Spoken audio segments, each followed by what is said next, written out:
വയനാട് മുണ്ടക്കൈ ചൂരൽമല ദുരന്തബാധിതർക്കായി സർക്കാർ നിർമ്മിച്ചു നൽകുന്ന ടൗൺഷിപ്പിന്റെ ഉദ്ഘാടനവും വീടുകളുടെ കൈമാറ്റവും നാളെ മുഖ്യമന്ത്രി പിണറായി വിജയൻ രാവിലെ 11 മണിക്ക് താക്കോൽ ദാനം നിർവഹിക്കും.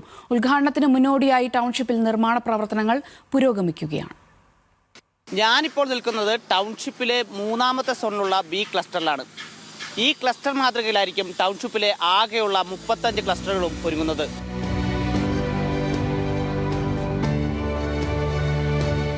ടൗൺഷിപ്പിലാകെ 5 സോണുകളാണുള്ളത്. 410 വീടുകളാണ് നിർമ്മിച്ചു നൽകുക.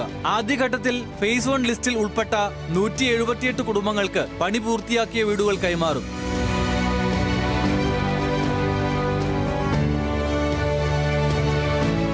നിർമ്മാണ പ്രവർത്തനങ്ങളുടെ പുരോഗതി ചുമതലയുള്ള ജില്ലാ കളക്ടർ മേഘശ്രീ നേരിട്ടെത്തി വിലയിരുത്തി.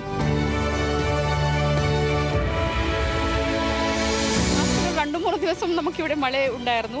ആ സമയത്തിലൊക്കെ നമുക്ക് എല്ലാവർക്കും ഇനി എക്സ്റ്റീരിയർ പെയിൻറ്റിങ്സ് ഒക്കെ വർക്ക്സിനെ കുറച്ച് സ്ലോ ആയി എന്താണ് നമുക്കൊരു ഇതുണ്ടായിരുന്നു. പക്ഷേ ഇന്നലെയും ഒരു നല്ല കാലാവസ്ഥയാണ്. സോ വർക്ക്സൊക്കെ എല്ലാം വേഗത്തിൽ നമ്മളെ മിഷൻ മോഡിൽ തന്നെ പോകുന്നുണ്ട്. സോ അതിൻ്റെ ഓക്കെയാണ്.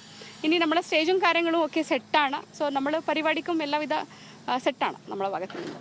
ടൗൺഷിപ്പിലേക്കുള്ള പ്രധാന റോഡിന്റെ ടാറിംഗ് പ്രവൃത്തികൾ പുരോഗമിക്കുകയാണ്. കൈമാറുന്ന വീടുകളിൽ കുടിവെള്ള സംഭരണി, വൈദ്യുതീകരണം തുടങ്ങിയ പ്രവൃത്തികൾ പൂർത്തിയാക്കിയിട്ടുണ്ട്. വീടുകളിൽ സോളാർ പാനൽ സ്ഥാപിക്കുന്ന പ്രവൃത്തികൾ അവസാന ഘട്ടത്തിലാണ്. നാളെ 1-ന് നടക്കുന്ന ചടങ്ങിൽ മന്ത്രിമാരായ കെ രാജൻ, മുഹമ്മദ് റിയാസ് അടക്കമുള്ളവരും പങ്കെടുക്കും.